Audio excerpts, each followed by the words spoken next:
رتل القرآن ترتيلا. أعوذ بالله من الشيطان الرجيم.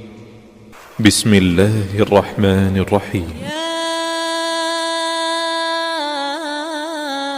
أيها الذين آمنوا استعينوا بالصبر والصلاة إن الله مع الصابرين. ولا تقولوا لمن يقتل في سبيل الله أموات بل أحياء ولكن لا تشعرون.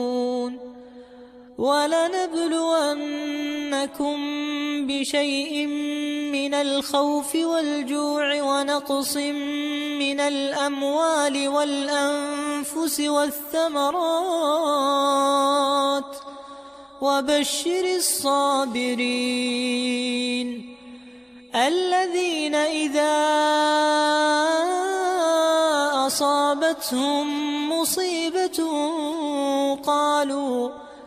قالوا إنا لله وإنا إليه راجعون. أولئك عليهم صلوات من ربهم ورحمة وأولئك هم المهتدون.